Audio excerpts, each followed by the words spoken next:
Hallelujah. Praise the lord. ప్రియమైన వాళ్ళారా, అందరూ బాగున్నారా? దేవుణ్ణి ప్రార్థన చేస్తున్నారా? నిజమైన దేవుడు మన దేవుడు. ఈరోజు పరిశుద్ధాత్మ గురించి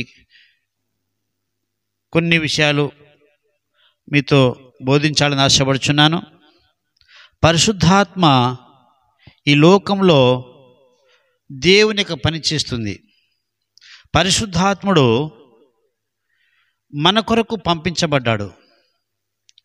పరిశుద్ధాత్ముడు మనందరి కోసం పంపించబడ్డాడు. అందుకనే పరిశుద్ధాత్ముడు ఈ లోకంలో దేవుని యొక్క చిత్తాన్ని జరిగిస్తాడు. చూడండి ప్రియమైన వారా, కన్యామరియ గర్భమున యేసు ప్రభు జన్మించాడంటే కారణము పరిశుద్ధాత్మచే ఆవరించబడి ఉన్నది. అంటే పరిశుద్ధాత్ముడు మరియను ఆవరించడం ద్వారా గర్భం ధరించింది మరియమ్మ గారు. యేసు ప్రభు మరి పరిశుద్ధాత్మ ఆవరించడం ద్వారా గర్భం ధరిస్తే ఆ విధంగా జన్మించాడు. అంటే పరిశుద్ధాత్మ గర్భం దాల్చింది, పరిశుద్ధాత్మ గర్భాన్ని మరి ఇచ్చింది. అదేవిధంగా మరి చాలామంది పరిశుద్ధాత్మ నమ్మరు,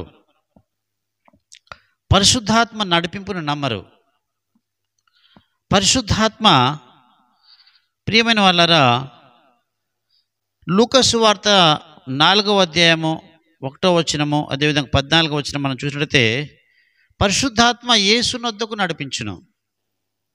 పరిశుద్ధాత్మ ఎక్కడ నడిపిస్తాడంటే ఒక విశ్వాసిని యేసు ప్రభు యొద్దకు నడిపిస్తాడు. పరిశుద్ధాత్ముడు నడిపించకపోతే యేసు ప్రభు దగ్గరికి ఎవరు రాలేరు. పరిశుద్ధాత్ముడు మరి ఇక మన అపోస్తల కార్యంలో మరి చూసినట్లయితే ప్రియమైన వాళ్ళరా, అపోస్తల కార్యము 8వ అధ్యాయము 29వ వచనం నుండి అదేవిధంగా 39వ వచనం మనం చూసినట్లయితే అక్కడ ఫిలిప్పును పరిశుద్ధాత్ముడు బయలుపరిచాడు, నువ్వు పరిగెత్తమని. పరిశుద్ధాత్ముడు చేత మరి ఇక ఫిలిప్పు నపుంసకుడుకు కలుసుకోవడం జరిగింది. పరిశుద్ధాత్ముడు చేత మాట్లాడడం జరిగింది. పరిశుద్ధాత్ముడు చేత యేసుని గురించి సువార్త ప్రకటించడం జరిగింది. ఇది పరిశుద్ధాత్ముడి యొక్క నడిపింపు. అంటే పరిశుద్ధాత్ముడు నిన్ను నడిపిస్తాడు, పరిశుద్ధాత్ముడు సువార్తను చెప్పడానికి నడిపిస్తాడు. పరిశుద్ధాత్ముడు నిన్ను ఆవరిస్తే నువ్వు సువార్తను చాలా బాగా చెప్తావు, అనేకులు ఆ పరిశుద్ధాత్మను పొందుతారు. అదే పరిశుద్ధాత్మను నువ్వు నమ్మకుండా ఉంటే నీ సొంత తెలివితేటలు ఉపయోగించి ఎక్కడ నువ్వు చెప్పినా ఎవ్వరు కూడా నీ మాట వినరు. నువ్వు బోధించేటప్పుడు నువ్వు అనుకోవాలి, పరిశుద్ధాత్ముడా నీవు నాతో ఉంటే తప్ప నేను బోధించినది జరగదు. పేతురు పరిశుద్ధాత్మచే బోధించాడు కాబట్టి ఆయన బోధలో ఒక్కరోజే 3000 మందికి ఆయన మరి రక్షణలు తెచ్చి బాప్తిసం ఇచ్చినట్టుగా లేఖనాలు సెలవిస్తుంది. ప్రియమైన వాళ్ళారా, పరిశుద్ధాత్ముడు మరి పరిశుద్ధాత్ముడు మరి యొక్క అపోస్తల కార్యంలో చూసినట్టయితే ప్రియమైన వాళ్ళారా, 2వ అధ్యాయం 1వ వచనం నుండి 11వ వచనంలో ఆయన వాక్కు శక్తినిచ్చాడు. ఎప్పుడైతే పేతురుకు వాక్కు శక్తినిచ్చాడో అప్పుడు ధైర్యంగా బోధించగలిగాడు. అంటే పరిశుద్ధాత్ముడు ధైర్యాన్ని ఇస్తాడు, పరిశుద్ధాత్ముడు సువార్తను ప్రకటించడానికి జ్ఞానాన్ని ఇస్తాడు, పరిశుద్ధాత్ముడు నిలబెడతాడు. పరిశుద్ధాత్ముడు ప్రియమైన అపోస్తల కార్యము 9వ అధ్యాయము 31వ వచనంలో మీరు లేఖనాల్లో మనం చూసినట్టయితే పరిశుద్ధాత్ముడు సంఘాన్ని అభివృద్ధి చేస్తాడు. ఏ సంఘంలో పరిశుద్ధాత్మునికి అవకాశం కల్పిస్తారో, ఏ సంఘంలో ఏ యొక్క సేవకుడు పరిశుద్ధాత్మని ఆహ్వానించి పరిశుద్ధాత్మ నడిపింపుతూ ఉంటాడో ఆ సంఘం అభివృద్ధి అవుతుంది. పరిశుద్ధాత్మని నడిపింపు లేకుండా సొంత బలముతో ఎంతమంది నడుస్తున్నారో, పరిశుద్ధాత్ముడు లేకుండా సొంత బలముతో ఎంతమంది పరిగెడుతున్నారో ఆ సంఘంలో అభివృద్ధి ఉండదు. ఎంతోమంది చాలా దినం నుండి ఎంతోమందికి సువార్త ప్రకటిస్తుంటారు, కానీ వారి మాట ద్వారా ఒక్కడు రక్షణలోకి రారు. ఎందుకు అంటే పరిశుద్ధాత్ముని తోడు లేకుండా ఆయన ఒక్కడే బోధిస్తున్నాడు. నువ్వు ఒక్కడే బోధిస్తున్నావా ప్రియమైన సేవక, ప్రియమైన మరిక సహోదరుడా, ప్రియమైన సహోదరి, నువ్వు ఒక్కదానివే బోధిస్తున్నావా, ఒక్కదానివే పనిచేస్తున్నావా? ఈరోజు నువ్వు పరిశుద్ధాత్మను సహాయం అడుగు. పరిశుద్ధాత్ముడు ఉంటే నువ్వు ధైర్యంగా బోధిస్తావు. ప్రియమైన వాళ్ళరా, పరిశుద్ధాత్మ ఏం చెప్తాడంటే యేసు ప్రభు మాటల్ని జ్ఞాపకం చేస్తాడు నీకు. నువ్వు పరిశుద్ధాత్ముడు దేవుని యొక్క వాగ్దానాన్ని జ్ఞాపకం చేస్తాడు. నువ్వు ఎప్పుడైనా దేవుని వాగ్దానాన్ని మర్చిపోయినావా? అప్పుడు పరిశుద్ధాత్ముడా నేను వాగ్దానాన్ని మర్చిపోయాను నన్ను గుర్తు చేయంటే పరిశుద్ధాత్ముడు దేవుని వాగ్దానాన్ని గుర్తు చేస్తాడు.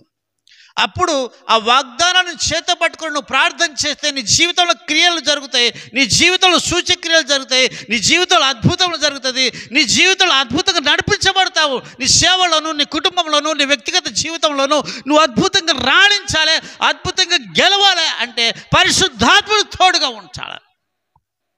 హోలీ స్పిరిట్. యోహాను సువార్తను చూసినట్టయితే 14వ అధ్యాయం 15వ వచనం నుండి 17వ వచనంలో మనం చదివినట్టయితే, అదేవిధంగా 25వ వచనము 26వ వచనము, అదేవిధంగా యోహాను సువార్త 16వ అధ్యాయం 16వ అధ్యాయం 4వ వచనం నుండి 15వ వచనం చూసినట్టయితే పరిశుద్ధాత్ముడు ఆదరణకర్త. పరిశుద్ధాత్మకి మరొక పేరు సత్యస్వరూపిగా ఆత్మ. ఆయన సత్యములకు నడిపిస్తాడు. చాలామందికి సత్యం తెలియదు. సత్యాన్ని తెలుసుకోవడం కోసము ఎన్నో పుస్తకాలు చదువుతారు, ఎన్నో చారిత్రక గ్రంథాలను చదువుతారు, ఎంతోమందిని అడుగుతారు, ఎన్నో ట్రైనింగ్ చేస్తారు. కానీ అయినా కూడా సత్యం తెలియదు వారికి. అయినా కూడా సత్యంలో నడవడం రావటం లేదు. ఎందుకంటే అసలు శిష్యులైన సత్యస్వరూపి ఆయన విశ్వసించట్లేదు. అసలు శిష్యులైన సత్యస్వరూపి అందు ఆయన విశ్వసించట్లేదు. నువ్వు ఎన్ని సత్యాలను తెలుసుకోవడానికి లోకమంతయు తిరిగినా, ఎన్ని గ్రంథాలు, ఎన్ని వ్యాస రచనలు చదివినా, ఎన్ని పుస్తకాలు చదివినా నీకు ఎవడు సత్యాన్ని బోధించాడు. కానీ ఒక పరిశుద్ధాత్ముడే నిన్ను సత్యములకు నడిపిస్తాడు. ఆయన సత్యస్వరూపిగా ఆత్మ, ఆయన ఆదరణకర్త. సత్యంలో తెలుసుకోవాలని నీకు ఆశ ఉందా? పరిశుద్ధాత్ముడు తోడుగా ఉంచుకో. పరిశుద్ధాత్ముడు యేసు ప్రభు శిష్యుల్ని సువార్త ప్రకటించడానికి సర్వలోకానికి వాడుకున్నాడు. సర్వలోకము వాడుకున్నాడు. పరిశుద్ధాత్ముడు నీ జీవితంలో ఉంటే సూచక్రియలు చేర్కిస్తాడు.